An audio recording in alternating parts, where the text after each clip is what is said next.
Hello students, कैसे हैं सभी। I hope you all are fine and I also fine. Myself Divyanshi Agarwal future star में सभी लोगों का स्वागत करती हूँ। तो आज हम लोग अपनी वीडियो में लेकर आए हैं क्लास 12th के लिए चैप्टर नंबर 11th का अल्कोहल, फिनॉल एंड ईथर का next video, chemical properties of alcohol. Student, हमने पहले प्रीवियस वीडियो में देखा था physical properties of alcohol, phenol and ether, और आज की वीडियो में हम लोग डिस्कस करने वाले हैं अल्कोहल, फिनॉल एंड ईथर की केमिकल प्रॉपर्टीज के बारे में। तो फर्स्ट ऑफ ऑल हम लोग डिस्कस करेंगे केमिकल प्रॉपर्टी ऑफ अल्कोहल। समझ में आ गया। अब केमिकल प्रॉपर्टी ऑफ अल्कोहल की पहली प्रॉपर्टी क्या है। पहले मैंने आपको बताया कि फिजिकल प्रॉपर्टी का मतलब क्या होता है। अब हम पढ़ेंगे केमिकल प्रॉपर्टी का क्या मतलब होता है। तो केमिकल प्रॉपर्टी का क्या मतलब होता है, जैसे हमारा अल्कोहल का कंपाउंड है, अगर हमने कोई अल्कोहल का कंपाउंड लिया और उसकी रिएक्शन किसी भी केमिकल के साथ, किसी भी एसिड के साथ, किसी भी मेटल के साथ कराई, और उसके बाद जो प्रोडक्ट फॉर्म होता है, उसके बाद जो हमें रिएक्शन होती है उसके बीच में, और जो प्रोडक्ट हमें मिलता है, तो उस चीज को जब हम ऑब्जर्व करते हैं, उसी चीज को केमिकल प्रॉपर्टीज बोलते हैं उस कंपाउंड्स की। जैसे आज हम लोग देखने वाले हैं chemical properties of alcohol, phenol and ether के बारे में। तो सबसे पहले हम लोग पढ़ने वाले हैं केमिकल प्रॉपर्टीज ऑफ अल्कोहल। तो अल्कोहल की रिएक्शन जब मैं मेटल के साथ कराऊंगी, सबसे पहले क्या है, रिएक्शन विद मेटल। जब इस अल्कोहल की रिएक्शन मेटल के साथ कराते हैं तो क्या होता है, जब इस अल्कोहल की रिएक्शन मेटल के साथ कराऊंगी तो क्या होगा। सबसे पहले कोई अल्कोहल का कंपाउंड ले लेते हैं, एग्जाम्पल के लिए CH3CH2OH। ये क्या है, जब दो कार्बन है और OH है। OH की आइडेंटिफिकेशन IUPAC नॉमेनक्लेचर में अल्कोहल का ओल लिख के करते हैं, और इसका नेम क्या बनेगा, इथेनॉल। ये क्या है, मैंने ले लिया एक इथेनॉल, और अब इस इथेनॉल की रिएक्शन मेटल के साथ कराने वाली हूँ। मेटल फॉर एग्जांपल की लिया मैंने सोडियम। सोडियम भी एक मेटल है, कैल्शियम भी एक मेटल है, मैग्नीशियम भी एक मेटल है, पोटाशियम भी एक मेटल है। तो फॉर एग्जाम्पल मैंने ले लिया सोडियम। जब इस सोडियम की रिएक्शन मैं कोई भी अल्कोहलिक कंपाउंड के साथ कराती हूँ तो क्या होता है, तो मेरा नॉर्मली सिंपल फॉर्म हो जाता है सोडियम एल्कोक्साइड। ये क्या बोलेंगे इसको, सोडियम इथोक्साइड। CH3CH2ONA इसके साथ चला जाता है, और H है हमारा फॉर्म में, तो H का क्या होता है, H हमारा बनता हो जाता है हाफ H2O, हाफ H2। समझ में आ गया। और हम यहाँ पे जो लेंगे इसको भी 2 लेंगे, और ये भी हमारा 2 मॉलिक्यूल होगा। तो ऐसा क्यों हुआ, हमने 2 मॉलिक्यूल सोडियम मेटल के और 2 इथेनॉल कंपाउंड के क्यों लिए, क्योंकि हमें अपनी रिएक्शन को स्टेबल बनाना था, इसलिए हमने 2 मॉलिक्यूल सोडियम मेटल के और 2 मॉलिक्यूल इथेनॉल कंपाउंड के लिए। और रिएक्शन कराने पर हमारा क्या बना, सोडियम, Na को बोलते हैं सोडियम, और CH3CH2O है हमारा इथोक्साइड। तो जब मैं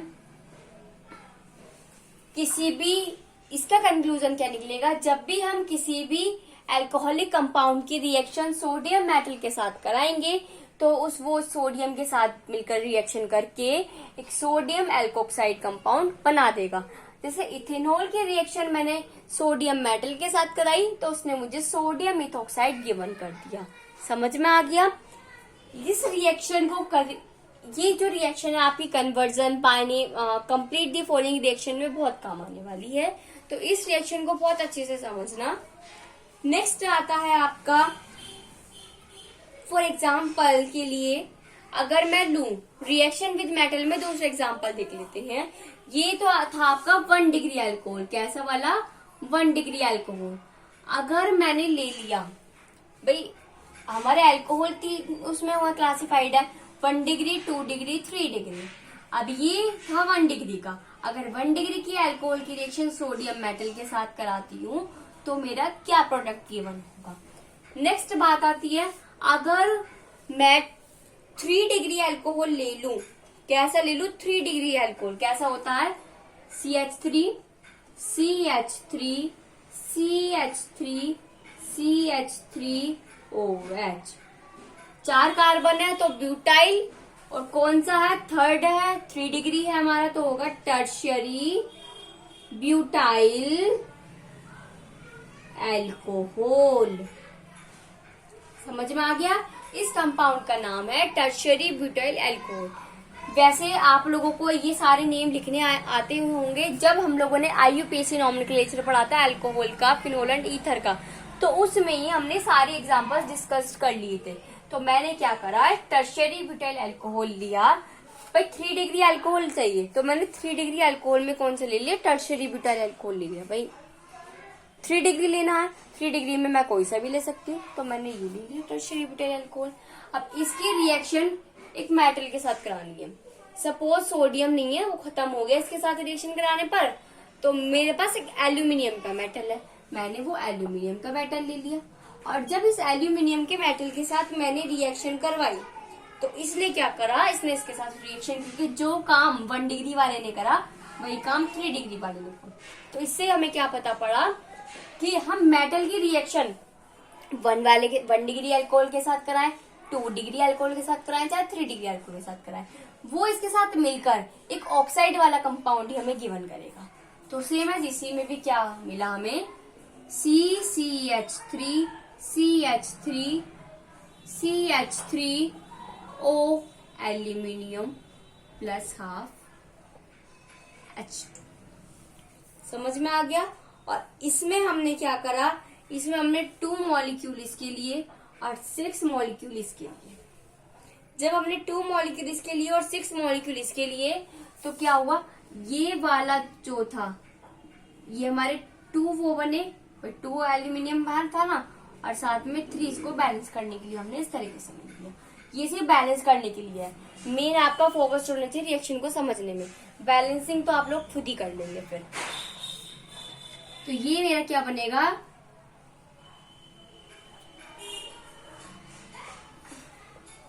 aluminium tertiary butoxide, aluminium tertiary butoxide. तो समझ में आ गया। अगर मैं मेटल के साथ किसी भी अल्कोहलिक कंपाउंड की रिएक्शन कराती हूँ, तो मेरा एक वो जो मेटल है वो उस अल्कोहलिक वाले कंपाउंड के साथ मिलकर एक ऑक्साइड वाला कंपाउंड बना देगा। समझ में आ गया। तो ये दोनों रिएक्शन है जब मैं अल्कोहल की रिएक्शन किसी भी मेटल के साथ कराती हूँ, चाहे वो 1 डिग्री का हो, 2 डिग्री का हो, चाहे 3 डिग्री का हो। समझ में आ गया। नेक्स्ट देखते हैं, नोट डाउन दिस। नेक्स्ट आता है हमारा ईस्टेरिफिकेशन। क्या आता है, ईस्टेरिफिकेशन। तो मेटल के देखो, ये तो मैंने आपको सिर्फ 2 ही करनी है। अगर आप लोगों को प्रैक्टिस बहुत अच्छी करनी है तो आप लोगों को क्या करना होगा, मतलब जितनी भी आपके पास अल्कोहलिक कंपाउंड है सबके साथ रिएक्शन करा के इनकी प्रैक्टिस करिए। कोई भी मेटल ले लीजिए, सोडियम एल्यूमिनियम ले लीजिए, कैल्शियम ले लीजिए, मैग्नीशियम ले लीजिए, और कोई सा भी अपना अल्कोहलिक कंपाउंड ले लो, 1 डिग्री, 2 डिग्री, 3 डिग्री, बहुत सारे अल्कोहलिक कंपाउंड है, कोई सा भी उठा लो, उसके साथ प्रैक्टिस करो बहुत अच्छे से, तो आपकी रिएक्शन बिल्कुल पक्की हो जाएगी वो। अब आता है ईस्टेरिफिकेशन। ईस्टेरिफिकेशन में क्या होता है, जो आपका अल्कोहल है इसकी रिएक्शन मैं करा दूं कार्बोक्सिलिक एसिड के साथ। ईस्टेरिफिकेशन का पहले ये समझिए, ईस्टेरिफिकेशन का मतलब क्या है। ईस्टेरिफिकेशन का मतलब होता है ईस्टर की फॉर्मेशन करना। ईस्टेरिफिकेशन का मतलब क्या होता है, ईस्टर की फॉर्मेशन करना। ईस्टेरिफिकेशन से ही जहां भी ईस्टेरिफिकेशन लिखा जाए वहां समझ जाइएगा हमें यह क्या करना है, ईस्टर बनाना है। अब ईस्टर बहुत सारे तरीके से बन सकता है। ईस्टर में क्या है, लेकिन यूज अल्कोहल का करना है क्योंकि हम केमिकल प्रॉपर्टी ऑफ अल्कोहल पढ़ रहे हैं। तो क्या करेंगे हम इसमें, एक कार्बोक्सिलिक एसिड की रिएक्शन, सपोज मैंने ले लिया CH3COOH, एक कार्बोक्सिलिक एसिड है। कार्बोक्सिलिक एसिड के बारे में भी हम लोग आगे पढ़ेंगे चैप्टर नंबर 12 में। तो इसके साथ मैंने अल्कोहल ले लिया CH3OH, ये वाला ले लिया अल्कोहल, और एक ले लिया कार्बोक्सिलिक एसिड का कोई भी कंपाउंड। पर इसकी रिएक्शन जब मैंने कराई तो ये मुझे क्या देगा कि CH3COOCH3 और इसका OH और इसका H मिलके बना देगा H2O वाटर। समझ में आ गया? तो मुझे ये कि ये ईस्टर कंपाउंड गिवन हो जाएगा। फॉर एग्जाम्पल की, और अगर आगे आपको ईस्टेरिफिकेशन करना है तो ईस्टेरिफिकेशन में अगर मैं ले लूं असाइल क्लोराइड, असाइल क्लोराइड क्या होता है, जैसे CH3 है, COCl है, CH3COCl की रिएक्शन अल्कोहल के साथ करें, ये तो है आपका कार्बोक्सिलिक एसिड, लिख लीजिए कार्बोक्सिलिक एसिड वाला कंपाउंड है, और ये आपका असाइल क्लोराइड है। असाइल क्लोराइड की रिएक्शन जब मैं किसी भी अल्कोहल के साथ कराऊंगी तो वो मुझे देगा CH3COOCH3 प्लस HCl। अब ये भी हमारा, अगर इसको थोड़ा बोल कर दूं तो H2 तो उठ जाएगा, ईस्टर हमारा मिल जाएगा। ये है आपका ईस्टर, ठीक है, ये है आपका ईस्टर। और HCl एक गैसेस फॉर्म होती है, ये भी आपकी वेपराइज्ड हो जाएगी और ईस्टर आपको मिल जाएगा। तो ईस्टेरिफिकेशन में हम लोग क्या पढ़ते हैं, ईस्टर बनाना। तो अल्कोहल से हम लोग ईस्टर बना सकते हैं। तो अल्कोहल की रिएक्शन अगर मैं असाइल क्लोराइड के साथ करा दूं तो मुझे ईस्टर मिल जाएगा। अगर अल्कोहल की रिएक्शन किसी भी कार्बोक्सिलिक एसिड कंपाउंड के साथ कराती हूँ तो भी मुझे ईस्टर मिल जाएगा। समझ में आ गया? आगे बढ़ते हैं। ये तो है आपका ईस्टेरिफिकेशन। ईस्टेरिफिकेशन से हमने क्या जाना, अगर कोई भी एसिड है, कोई सेल क्लोराइड है, उसकी रिएक्शन अल्कोहल के साथ कराती हूँ तो मुझे ईस्टर मिलेगा। तो मैंने इसको नाम दे दी ईस्टेरिफिकेशन। मेटल के साथ रिएक्शन कराने पे जो मिलता है तो मैंने उसको नाम दे दिया रिएक्शन विद मेटल। समझ में आ गया? थर्ड पॉइंट पे आते हैं।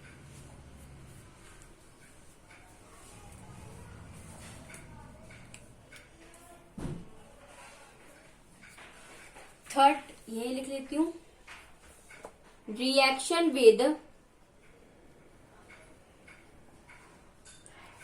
Hydrogen halide. अब यार ये हाइड्रोजन हैलाइड क्या है? कुछ नहीं है, सिंपल सा, सभी ने पढ़ रखा है। हैलाइड का मतलब होता है हैलोजन ग्रुप और हाइड्रोजन मतलब H। हैलाइड हैलोजन ग्रुप में आता है हमारे क्लोरो ब्रोमो फ्लोरो आइडो।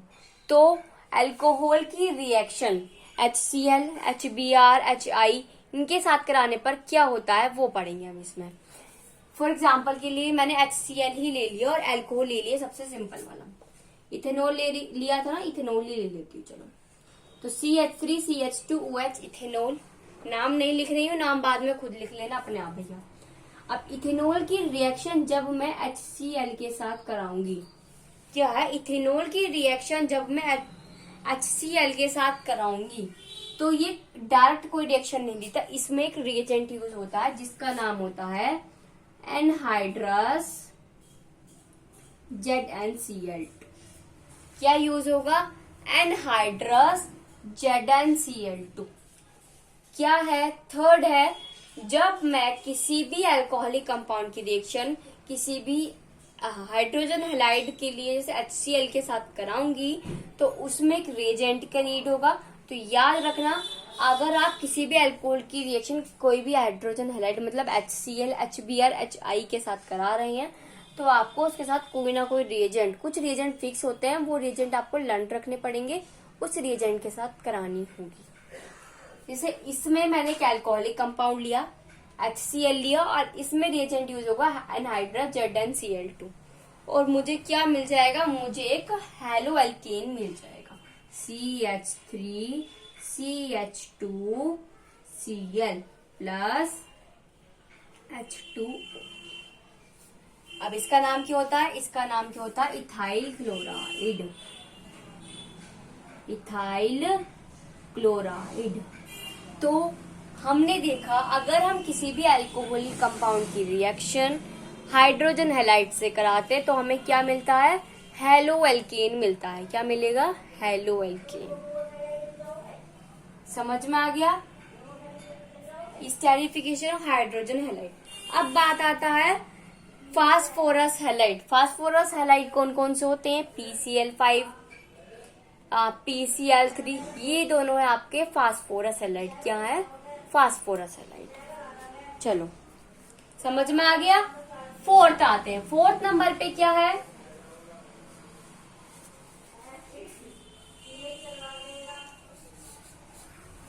फोर्थ नंबर पर आता है रिएक्शन विद फास्फोरस हैलाइड। और फास्फोरस हैलाइड में PCl5, PCl3, Pi3 ये सब होते हैं। तो हमें सिर्फ यह समझना है। तो समझने के लिए मैं आपको 2 रिएक्शन बताऊंगी और कंपाउंड्स के साथ आप लोग अपने आप प्रैक्टिस में अपनी रिएक्शन को करना, ठीक है। मैं आपको सिर्फ बता दूंगी कौन कौन सी करना है, वो आपका होमवर्क रहेगा।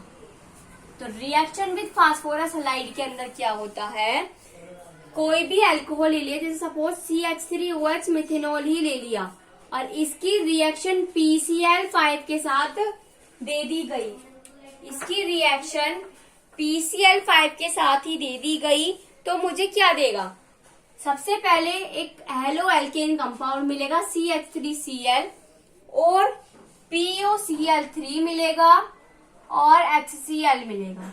सीधी सी बात है, आप लोगों ने इसकी रिएक्शंस को कर भी रखा है। PCl5 के साथ रिएक्शन कराने पर क्या क्या मिलता है। तो जब भी आप किसी भी कंपाउंड की रिएक्शन PCl5 के साथ कराते हैं तो आपको ये 2 बाय प्रोडक्ट ही मिलते हैं, इतना तो आपको पता ही है, POCl3 और HCl ही मिलेगा। और PCl3 के साथ कराने पर H3PO3 मिलता है बाय प्रोडक्ट की फॉर्म में। इतनी बात सभी को पता है, तो बताने की कोई नीड नहीं है। जब किसी भी अल्कोहलिक कंपाउंड की रिएक्शन PCl5 के साथ कराऊंगी तो मुझे CH3Cl एक हेलो एल्केन कंपाउंड, POCl3 और एक HCl मिल जाएगा।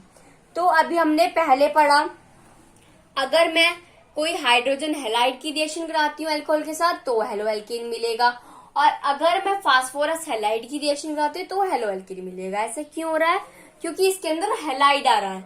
तो हैलाइड वाले की रिएक्शन कराने के, हैलाइड वाला केमिकल यूज कर रहे हैं। अब जब हैलाइड वाले यूज कर रहे हैं तो हेलो एल्केन ही तो गिवन होगा, और कुछ तो हेलो एल्कीन तो नहीं होगा, हेलो एल्केन ही गिवन होगा ना, ऑब्वियसली सी बात है। अगर मैं क्या करा दूं, CH3OH ले रही हूँ मिथेनॉल, कोई बड़ा से बड़ा छोटा से छोटा नहीं ले रही हूँ, समझने के लिए सिर्फ इतना ही काफी है। इसकी रिएक्शन PCl3 के साथ करा दूं, और जब भी PCl3 के साथ रिएक्शन कराते हैं सभी को ही पता है जो हमारा दूसरा कंपाउंड है जिसके साथ हम रिएक्शन कराने वाले हैं PCl3 की, वो उसके हमें 3 मॉलिक्यूल ही लेने होते हैं। ये चीज हम लोग पहले ही पढ़ चुके जब हमने प्रिपरेशन करी थी हमारे हेलो एल्केन की। प्रिपरेशन ऑफ हेलो एल्केन में सारी रिएक्शन आ चुकी हैं आपकी। यहाँ तो आप केमिकल प्रॉपर्टी ऑफ हेलो, देखो आपने हेलो एल्केन, मैंने इसलिए ही कहा था चैप्टर 10, जिसने भी चैप्टर 10 की वीडियो नहीं देखी है जरूर देख लो, एक एक वीडियो उसकी देख लो, ध्यान से समझ लो, क्योंकि अगर आपने वो वीडियो समझ ली, देखो आपने पढ़ा कि हेलो एल्केन कैसे बनाते हैं, तो उसी चीज में आपने ये रिएक्शन पढ़ी थी, और अब आप पढ़ रहे हैं केमिकल प्रॉपर्टी ऑफ एल्कोहल, तो इसमें आप हेलो एल्केन बनाना तो सीख रहे हैं, और उसमें आपने हेलो एल्केन को, जब आपने methods of preparation of halo alkane पढ़ा तो भी यही रिएक्शन थी। बस अब बात क्या है, रिएक्शन तो यही है लेकिन टॉपिक चेंज है, केमिकल प्रॉपर्टी अल्कोहल की है। बात वही है, चीज पढ़ने वाली जो मेन कॉन्सेप्ट है पढ़ तो वही चीज रहे हो ना, है ना, बस उसकी हेडिंग ही तो चेंज हो गई। तो चैप्टर 10 में बहुत सारी चीजें ऐसी कवर हुई हैं जो आपकी चैप्टर 11, चैप्टर 12, चैप्टर 13 तीनों चैप्टर को बेस लेके चला है जिसने। अगर चैप्टर 10 आपको बहुत अच्छे से समझ में आता है, बहुत अच्छे से क्लियर है एक एक चीज है कि मतलब आपको किसी भी टाइप का कुछ भी क्वेश्चन दे दिया जाए उसमें से तो आप कर लेंगे, तो आप 11, 12, 13 बहुत आसानी से समझ लेंगे, कोई प्रॉब्लम नहीं आएगी। तो इसलिए मैंने आपसे कहा था चैप्टर 10 की वीडियो जिसने नहीं देखी है बहुत अच्छे से देख लो। तो अब इसके अंदर क्या है, कोई भी आपका, मैंने अल्कोहल ले लिया, मिथेनॉल ले लिया, इसकी मैंने 3 मॉलिक्यूल ली क्योंकि मैं रिएक्शन PCl3 के साथ कराने वाली। अब ये मुझे देगा 3CH3Cl प्लस H3PO3। समझ में आ गया किस तरीके से रिएक्शन कराने पर ये मेरा मिला। तो ये था जब रिएक्शन किसी भी फास्फोरस हैलाइड के साथ होगी, मतलब PCl5 और PCl3 के साथ रिएक्शन कराने पर क्या होगा। अब आपको क्या करना है, आपको कोई भी अल्कोहल कंपाउंड लेना है, उसमें PBr5, PBr3, PI5, PI3 दोनों, इन चारों के साथ कोई भी और अल्कोहलिक कंपाउंड ना अलग अलग, ये नहीं कि मिथेनॉल ले लो मेरी तरह, अलग अलग अल्कोहल कंपाउंड लेना, उसके साथ रिएक्शन करा के देखना कि क्या बनता है, क्या चीज आता है।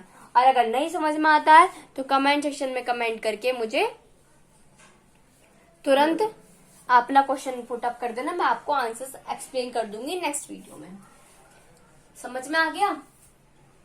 नेक्स्ट बात आती है, नेक्स्ट क्या होता है आपका, नेक्स्ट होता है डिहाइड्रेशन। इतना तो सबको समझ में आ गया, मेटल के साथ रिएक्शन कराने पर क्या हुआ, हाइड्रोजन हैलाइड के साथ क्या हुआ, फास्फोरस हैलाइड के साथ क्या हुआ, ईस्टर कैसे बना अल्कोहल से, सब समझ में आ गया। अब बात आती है डिहाइड्रेशन की। अब ये डिहाइड्रेशन का मतलब क्या होता है, तो मैंने आपको वैसे पहले ही बता दिया था कि डिहाइड्रेशन का मतलब क्या होता है। हाइड्रा जो है इसका मतलब होता है वाटर, डी मतलब होता है रिमूवल, तो वाटर का रिमूवल डिहाइड्रेशन होता है। तो अल्कोहल में से वाटर का रिमूवल किस तरीके से होगा, मतलब अगर मैं अल्कोहल के अंदर से वाटर को निकाल दूं तो मेरा क्या बनेगा, मुझे क्या प्रोडक्ट मिलेगा, हम लोग आज यहाँ पे ये पढ़ने वाले। तो डिहाइड्रेशन का मतलब होता है, ब्रैकेट में लिख लो, रिमूवल ऑफ वाटर। ये कुछ छोटी छोटी जो इनकी टर्म्स है ना, मतलब रिएक्शन तो आपको सब समझा देंगे, लेकिन ये जो टर्म है डिहाइड्रेशन, ईस्टरिफिकेशन, इनका मतलब क्या होता है ये आपको हर कोई नहीं बताएगा कि इनका क्या मतलब है। सिर्फ आपसे कह देंगे ये रिएक्शन का नाम है, इसको बस याद रखो, ईस्टरिफिकेशन एक रिएक्शन। लेकिन इसका नाम पड़ा क्यों, इसका इस रिएक्शन का नाम ईस्टरिफिकेशन क्यों पड़ा, इसका नाम डिहाइड्रेशन क्यों पड़ा। हर भाई साइंस है, साइंस में तो हर चीज का रीजन होता है, साइंस के पास तो हर चीज का रीजन है, तो हमें तो पता होना चाहिए ना कि इस रिएक्शन का नाम क्यों पड़ा, ये क्यों नहीं पड़ा, ये क्यों पड़ा, बात तो है ना। तो वही बात है यहाँ पे कि डिहाइड्रेशन का मतलब होता है वाटर का रिमूवल होना। अब अल्कोहल के बारे में पढ़ रहे हैं, तो अल्कोहल में से पानी का रिमूवल, पानी को निकाल देंगे और जब देखेंगे क्या बनेगा, ठीक है। तो क्या बनेगा, पहले मैं ले लेती हूँ एक नॉर्मल छोटू सा एग्जांपल इथेनॉल का, और इथेनॉल क्या है हमारा 1 डिग्री वाला अल्कोहल। जब इसकी रिएक्शन कराऊंगी, अब डिहाइड्रेशन कराने के लिए एक रिएजेंट का यूज होता है, तो वो रिएजेंट है आपका H2SO4। H2SO4 और देखो पानी है, जो सपोज आप नॉर्मल अगर हम देखें, कोई आपकी सूखी सब्जी होती है और उसमें आपने भाई कोई भी सब्जी, उसमें पानी थोड़ा डलते ही ताकि उसके अंदर के जो इंग्रेडिएंट्स है, जो वेजिटेबल्स है वो गल जाए। लेकिन जो सूखी सब्जी है उसके अंदर जब हम उसको बनाकर तैयार करते हैं, उसके अंदर का जो भी पानी होता है वो सब रिमूव कर देते हैं, पानी थोड़ा डालते हैं। लेकिन सपोज आपसे गलती हो गई, पानी डल के थोड़ा ज्यादा, जब आपने कुकर खोला और देखा पानी में तैर रही है भैया वो वेजिटेबल्स, लेकिन सब्जी का नाम है सूखी सब्जी है भैया, तो पानी दिखना नहीं चाहिए, तो आप क्या करते हैं, उसको हीट करते हैं। अब हीट करने के लिए कुछ टेम्परेचर चाहिए होता है ना, हीट वाला जो टेम्परेचर होता है, कुछ टेम्परेचर पर हीट करते हैं, फिर उस वाटर को रिमूव करते हैं। तो सिंपल सी बात है, यहाँ पर भी आपको कुछ ना कुछ टेम्परेचर की जरूरत पड़ने वाली है, क्योंकि डिहाइड्रेशन का मतलब यही है पानी को रिमूव करना। तो आप इस केमिकल के अंदर से पानी को हटाने वाले हैं। तो अब इस केमिकल के अंदर से पानी को रिमूव करने के लिए टेम्परेचर चाहिए 443 केल्विन का। याद रखना, जब भी अल्कोहल की बात आए और कहे कि अल्कोहल में से रिमूवल करना है वाटर का, तो आपको सीधी सी बात है टेम्परेचर चाहिए, वो टेम्परेचर चाहिए 443 केल्विन। और H2SO4 एक रिएजेंट है, इसकी प्रेजेंस में ये काम होना है। अब क्या बनता है, ये बनाएगा हमारा CH2 डबल बॉन्ड CH2। क्या बना, CH2 डबल बॉन्ड CH2, एक डबल बॉन्ड एल्कीन कंपाउंड मिल गया। तो मतलब जब भी आप डिहाइड्रेशन कराएंगे अल्कोहल का तो आपको क्या मिलेगा, एक एल्कीन वाला कंपाउंड मिलेगा, इसका नाम है इथीन। ठीक है, लिख दिया है। चलो एक आप लोगों के लिए वैसे लिखना नेक्स्ट